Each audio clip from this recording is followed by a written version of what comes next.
Hello again. Welcome to Along the Rock, our podcast that pays homage to the people of the Sauk Valley and the river that runs through it.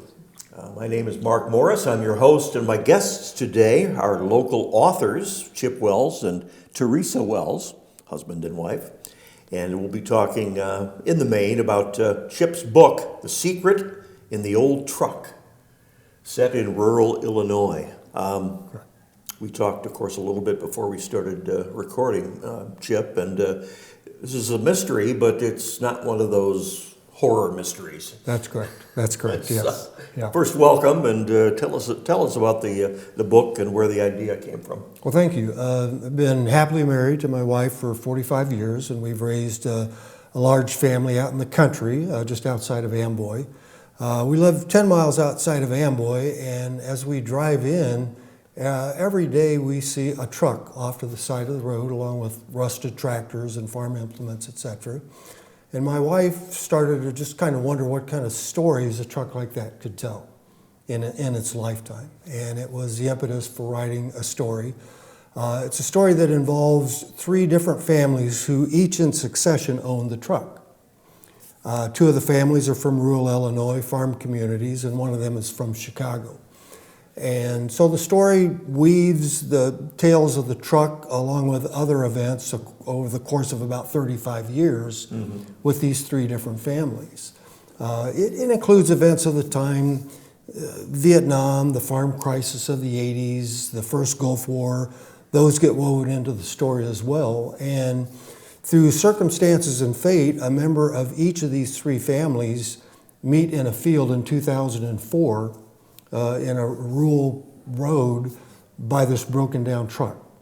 And it just so happens that as they talk about the truck and reminisce about it, one of the members of one of these families thinks about something from her past, and she wonders, and she discovers a secret in that truck that she hopes will lead to reparations for her family, because her family's been fragmented by needing to sell the farm and kind of where her family went. Sure. So that's the kind of the basis of the story. There's a secret in that old truck, and if anything had changed in the lives of any one of these families, these three people wouldn't have met in that field and kind of led to uncovering the secret. The smallest thing could have changed the whole story. That's correct. As in so many events in our lives, if you think about where we're at. Yeah, most of us never know about it.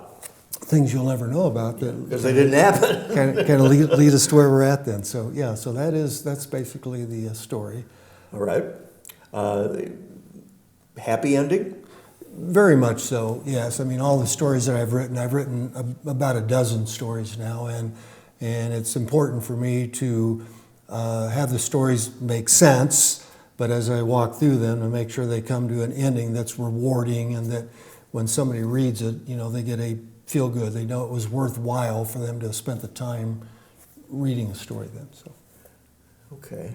I understand you talked a little bit about Teresa, and I understand that she's kind of your inspiration for not only this book, but also just for being a writer, period. We're a writing couple. I retired in March of 2021. And I hadn't written much. I mean, I'd written some essays and things for college and that type of thing, but I was a technical person, an engineer. And shortly before we retired, we were sitting in a church parking lot and we were listening to the news, and there was an event on the news that just made us laugh. And she said, what about this? What about that? You should write a story about this. And it actually happened right at the time of former President Trump, now President Trump's second impeachment. It's not a political story at all. He appears for about 5 minutes in the story. Okay. But it is a story that, my first story, and I thought it came across well. And since then, I've just continued to write. And as I say, I've written a dozen stories, and I'm working on my 13th now. And she's the one who, in my lifetime, she always wanted me to go into our garage and invent something. She always had ideas to invent. You can do both. Go ahead, Chip. He's an engineer, This is a lot easier. Supposed to do this. Writing is a lot easier than inventing. So as I listen to her ideas and then take some of my own and write, it's what I'd rather do than to be an inventor. Okay, let me explain All right. about the story Teresa's that he going to wrote explain. because it's good. I mean, I read all his.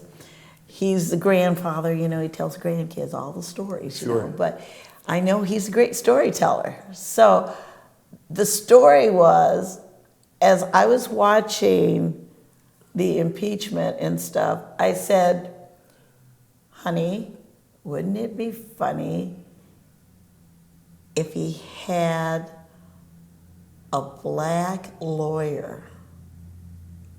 And he goes, what? And I said, yeah, because when you can't find a lawyer and you don't have a lawyer, because he's having trouble finding lawyers, I said, they appoint one.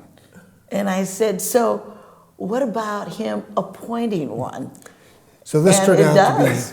to be a story of a small town lawyer, very dispirited, down on his luck. Sure. And some of the president's men found him, and his reputation had actually been kind of falsely built up.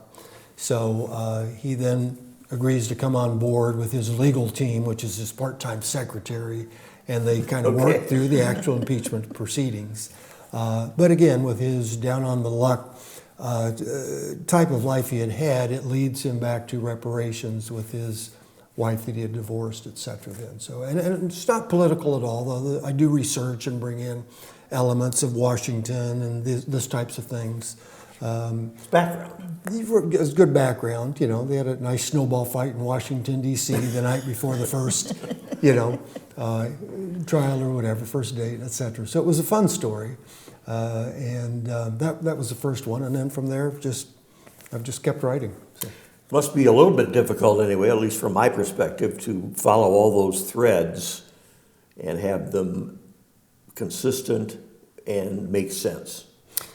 It is. It's important for me to go back and make sure that the stories do make sense. We like to watch a lot of Hallmark murder mysteries, et cetera, and other mysteries. And how often do we sit there and go, oh, come on now, they would have done this, they wouldn't have done that. We do that Well, you often. can predict what's going to happen next. Right, or what the endings are always about. So keeping those in mind, I've tried to come up with motives because I do write crime mysteries that are unique, and try to make sure as I go through the story over and over again that it's consistent. The characters are consistent with what I've said in chapter 16 with chapter 2, and I try to make sure holes and things like that are covered in that. You keep a storyboard? I do keep kind of a storyboard. I started that, but my method, it's a little less storyboard. I'm a pen and paper person. Okay. So I think my creativity that I have is when I pen and paper, and then I take it to the computer, and there I'm refining it and I'm making more sense of it. So with my pen and paper, I get notes throughout the day, and I might speak into my phone, and I gather them, and I keep a story outline that kind of changes and grows, and that's where the notes get inserted. Mm-hmm. So I've kind of tried to store at least a dry erase board with outlines and stuff, but I largely have a routine that seems to work, and it's based on pen and paper notes and then entering it into the computer. Sure. So. Join us Friday, April 11th at 6:30 p.m. at the Next Picture Show in Dixon for Chapter and Verse Open Mic Night. Presented by the Radar Free Press and Sauk Creative Writers Group. Enjoy live readings from local authors sharing their works. Authors, pre-register by texting or calling 815-994-8006. Want to sponsor and support events like this? Text 815-200-6404 for more info. See you there. You started talking about your method. There are a lot of writers who say or claim, I don't know why they'd have to claim it if it's not true, but that writing is very difficult for them. It's almost like they're compelled to do it, but it's torturous is what they say. Okay. There are others who just keep writing and have, just umpteen books out there. We talked on the phone a little bit about people like Isaac Asimov, with his science fiction, and you mentioned who's the one that's sharing credit now with a lot of younger writers. James Patterson, I think. Right, one. James Right. Patterson. Yes. Yes. You just wonder where all this inspiration is coming from. Right, right.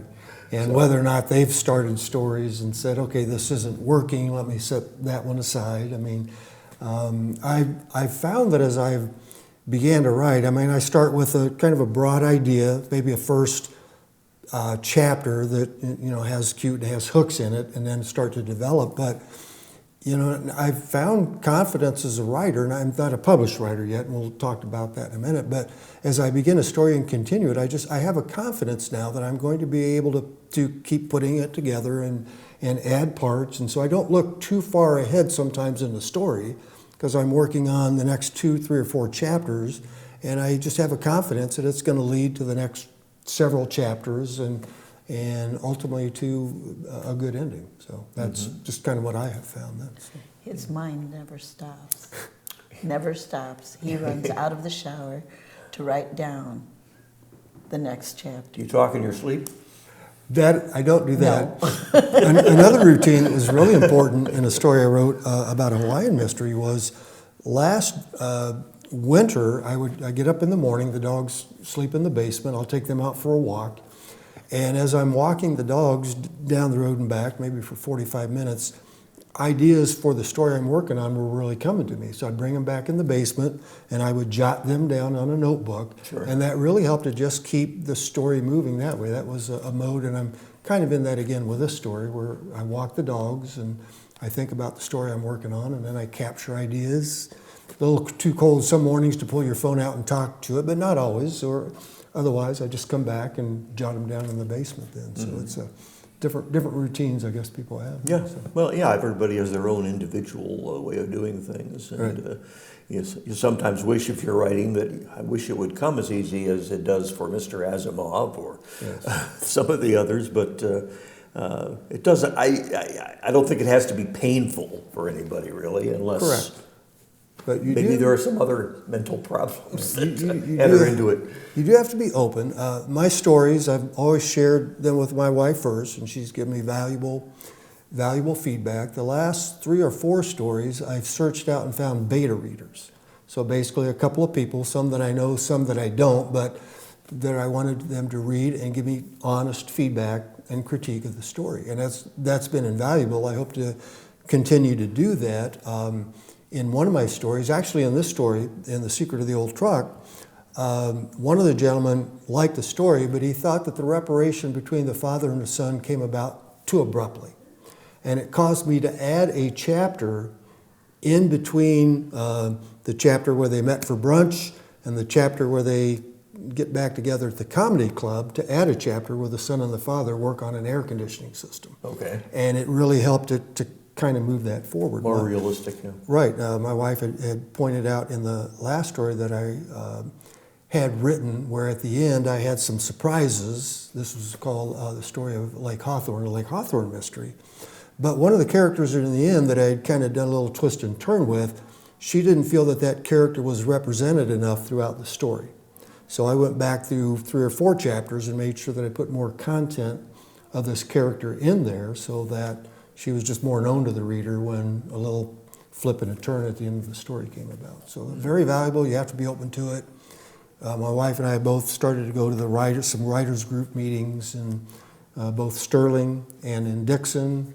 Everybody takes turns reading a chapter or 2, or reading a poem, or reading something, and we sit and discuss what we've heard from each other. And so that's, I think, very valuable. You have to be open to that, and I hope I am. So. Yeah, I imagine it can get kind of personal to some people who aren't used to being criticized, for instance. Well, and my style is short chapters with little hooks at the beginning to tease you and things at the end that maybe want you to see what's next.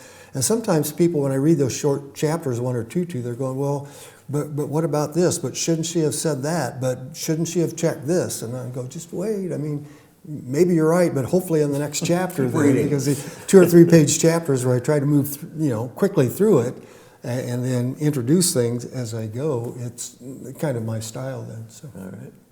Chip, you mentioned that you hadn't been published yet. What's the story with that? That's correct. In the books that I have written in the stories, I've had them printed. Found some companies that either print or do copies, and they do a nice job of that. We actually took some to the bookstore in Dixon, and they put some on the shelves. And I've looked into self-publishing. I might go that route, but this spring I hope to maybe look into some agents or some good websites out there that have agents who will take unsolicited works and that type of thing. So I want to pursue that. So, I mean, what I've done, if I can hold it up right now, I'll take my stories and just, send them to a copier and put them in this format, pass them out to friends, to families. Sure. If someone's interested, if they, watch this and say, I'd like to, I certainly have copies of this, and I could easily get them copies. I believe that it's a good story, and I've got faith in, my last several stories, and I believe that someday I'll get them out there and get them published, but I'm just not at that point yet. So. This is Hollywood calling. Yeah. You never know. You never know. Yeah, you never know. Well, the story I'm working on right now, I'd written a trilogy of a couple named Eugene and Trini who just kind of stumbled into some murder mysteries and got involved in it. So after I'd written a few other stories, I'm now back into a trilogy plus one. It's the fourth story of Trini and Eugene. And as I write, I do kind of envision it in almost a film format, the dialogue, the setting, etc. And whether or not I'd ever, it would be a screenplay or not, I don't know. But I think the point is I kind of have a movie type of scene or images going in my mind many times as I'm writing chapters and thinking about scenes and that type of thing. So. Sure. Teresa, I don't want you to think we're leaving you out. Oh, I'd no, like no, to no, have no, you, no, no, I'd like that's to have you fine. back another time, and we can No, talk more that's about your poetry. Excuse me. Anyway, are there some areas that you distribute now on a regular basis for this work and others? Are you spreading things around? Do you carry the whole thing in your car, or what? I'm a really bad self-promoter. My wife is a great promoter.